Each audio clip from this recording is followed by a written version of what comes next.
Bonjour tout le monde, merci d'être avec nous.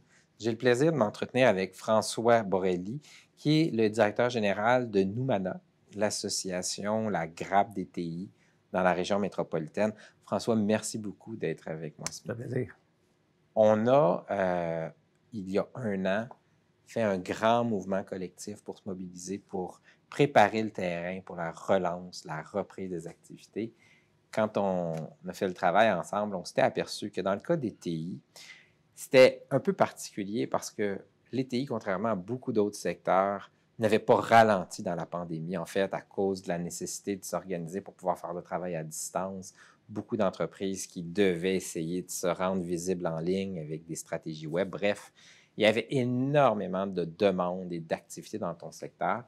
La question que je pose, c'est un an plus tard, où est-ce qu'on en est? On le sait tous, ça n'a pas ralenti. Ça n'a pas ralenti du tout, c'est aussi actif. Évidemment, ce qui est intéressant, c'est que pendant la pandémie, les gens se sont aperçus de la nécessité parfois de l'utilité des technologies. Fait que ça a fait en sorte qu'effectivement, ça n'a pas ralenti du tout. On est au même point, sinon ça allait accélérer. Et là, évidemment, ça reprend encore, donc ça va encore plus accélérer.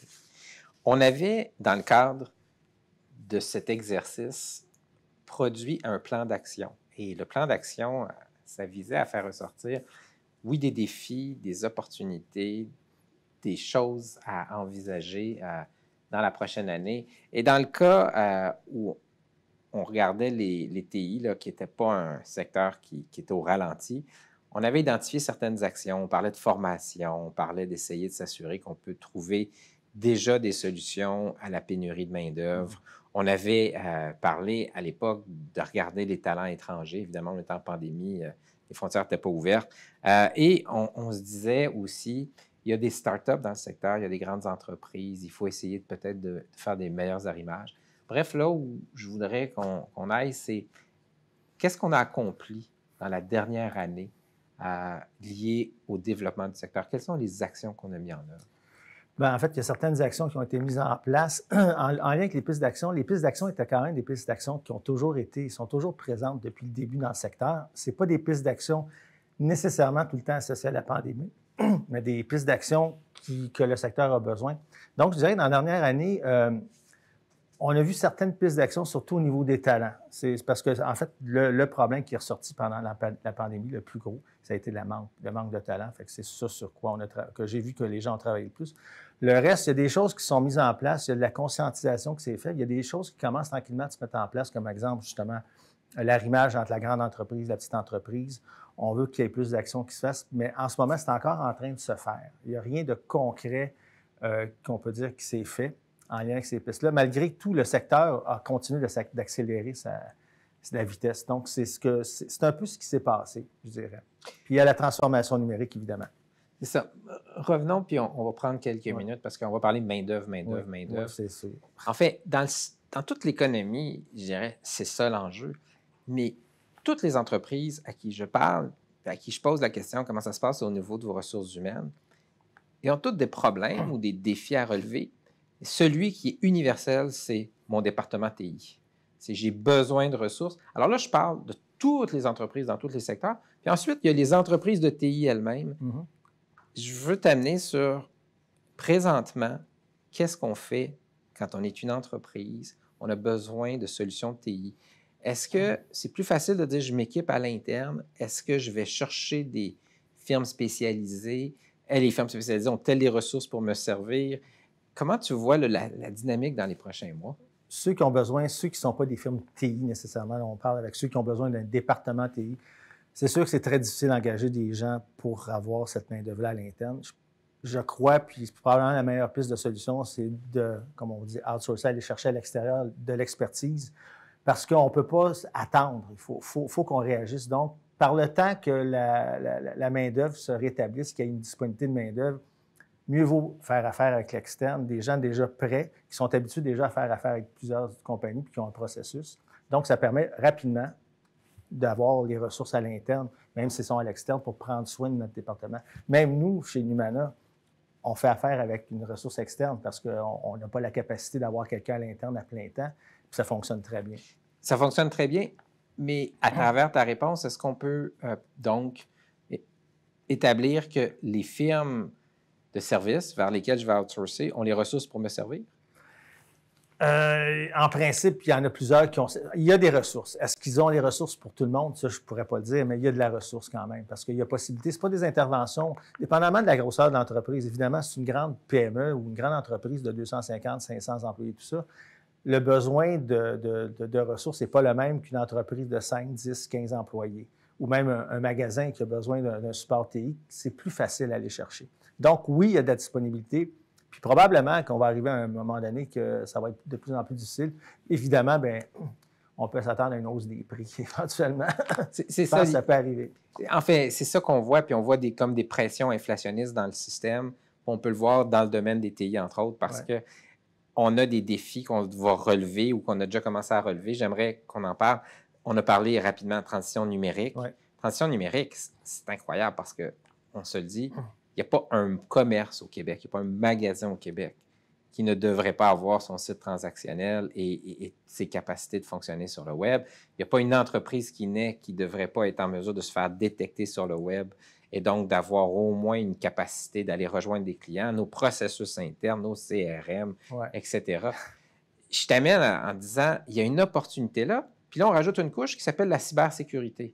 C'est qu'on va toutes les entreprises, toutes nos activités sur le web, on va vouloir que ça se fasse d'une façon sécuritaire, contrôle des données, contrôle de l'information, être protégé contre toutes les attaques. Comment tu vois l'opportunité devant nous et est-ce qu'on a des gestes à poser maintenant du point de vue des entreprises pour être bien préparés? Bonne question.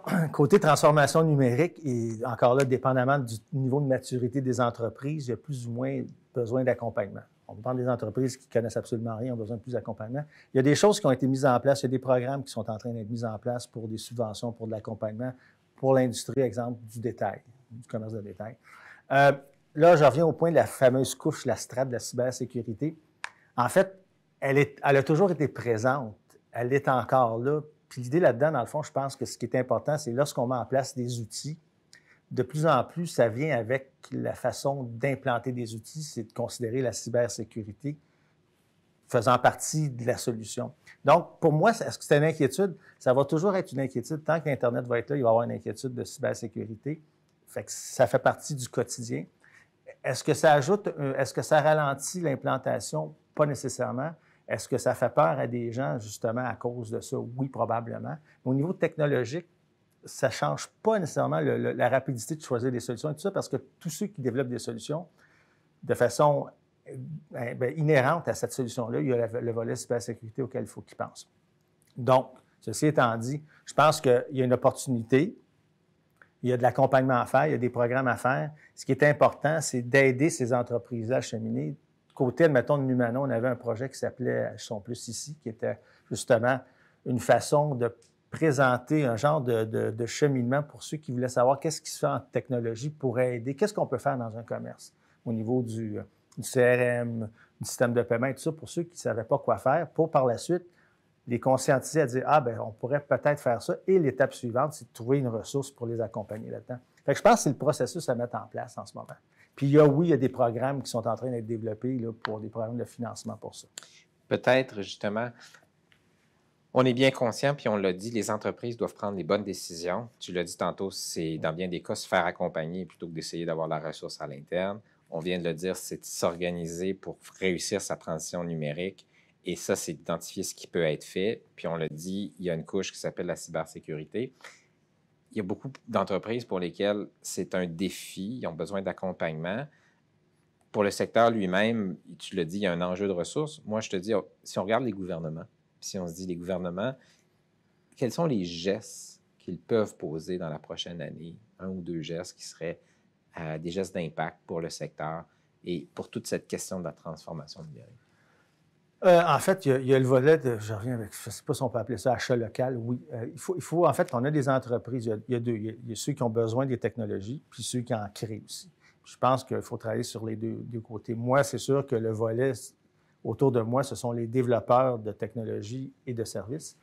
Je pense que le concept de pousser pour promouvoir l'achat de solutions Made in Québec, entre parenthèses, québécoises, doit être comme en haut de la liste pour nous aider à stimuler le secteur. Et ça, mettre des programmes en place de part et d'autre pour faire en sorte que si tu achètes une solution québécoise, il y a un programme ou un incitatif à le faire. Je pense que ça, c'est probablement la solution. Puis du côté du gouvernement aussi, le gouvernement, sa part aussi là-dedans, c'est de tenter d'acheter local aussi, puis de faire place aux PME, parce qu'au Québec, 80 des entreprises en TI, c'est des PME. Donc, il faut être conscient je pense, de qu'est-ce qu'on a dans notre terrain de jeu, qui on est, puis mettre en place des choses en fonction de ça et ne pas nécessairement faire ce qui se fait ailleurs toujours. C'est peut-être là qu'on a peut-être une petite nuance à aller chercher au niveau de la pensée gouvernementale. Peut-être pour bien comprendre, puis tu viens d'aborder cette question-là. On a à travers le temps vu des joueurs internationaux aussi s'établir chez nous. Parfois, c'est jugé positif. Parfois, d'autres disent ils viennent ici, ils pigent dans notre talent. Et c'est dans l'intérêt de ces grands joueurs internationaux de l'étranger. D'autres diront oui, mais ça contribue à attirer des ressources ici parce que c'est des gros noms. Quelle est ton évaluation de ce qu'on devrait faire dans la prochaine année vis-à-vis de ces grands joueurs internationaux et d'essayer d'en tirer le maximum pour Montréal? C'est une très bonne question. Elle est sensible, mais c'est une bonne question. Le besoin d'attraction de joueurs internationaux est là, c'est clair. Ce qu'on croit, c'est qu'il faut le faire de façon structurée puis de façon stratégique. Il faut se poser la question, quand on l'attire, c'est quoi l'impact sur l'écosystème? Parce que parfois, on a besoin de ces joueurs-là pour lancer, admettons, mettre en branle un écosystème. Mais à un moment donné, il faut juste se dire, est-ce qu'on en attire d'autres ou on essaie de stimuler maintenant notre propre écosystème autour de ces joueurs-là? Donc, je pense que c'est une approche stratégique et non pas juste de quantité, mais de bien viser ce qu'on a besoin à certains moments donnés dans l'évolution du secteur, parce que le secteur évolue vite, les choses changent. C'est pas parce qu'on a décidé de prendre une décision il y a 3 ans que c'est encore la bonne décision. Fait que je pense que c'est plus une approche stratégique avec un plan bien défini vers où on veut s'en aller. Combien de grands joueurs, exemple, on veut amener ici? Parce qu'évidemment, c'est toujours dangereux d'amener beaucoup de grands joueurs parce qu'ils ont des capacités que nos PME n'ont pas. Donc, je pense que c'est l'enjeu auquel tu faisais, qui va faire en sorte que les PME d'ici ne pourront pas être compétitifs. Donc, c'est vraiment un équilibre, puis il faut se poser la question pour avoir une façon d'évaluer ça. Puis encore là, je répète, dépendamment du secteur. Si un secteur est peu mature, il y a peut-être lieu d'apporter un grand joueur pour commencer à stimuler la roue, à faire tourner la roue. Par contre, un secteur qui est mature, où on a beaucoup d'entreprises locales, bien, il faut se poser la question, c'est quoi l'avantage de? Je pense que c'est tellement au cœur du métier des grappes que d'avoir cette intelligence de déterminer ce dont on a besoin pour prendre de l'expansion dans le secteur. Ouais. Et donc, comme tu le dis, il faut y aller de façon stratégique. Puis j'ai l'impression que Numana doit jouer un rôle dans identifier ce qui est stratégique et aider à prendre les meilleures décisions. Bien, c'est ce qu'on fait. Dans la dernière année, bien, on s'appelait Techno Montréal, mais on a changé notre modèle d'affaires qui est un peu, puis notre structure. Puis ce qu'on a mis en place justement pour cette réflexion-là, on a mis en place le fameux think tank des technologies du Québec. Puis notre objectif, c'est de poser la question dans cet environnement-là, quelle est la stratégie pour du développement économique et social? Donc, ça fait partie des questions qu'on se pose. Qu'est-ce qu'il faudrait faire pour s'assurer, en tenant compte de qui on est? On n'est pas les États-Unis, on est le Québec. Il y a quand même, on a plein de talents, on a plein de ressources et tout ça. On a des capacités limitées.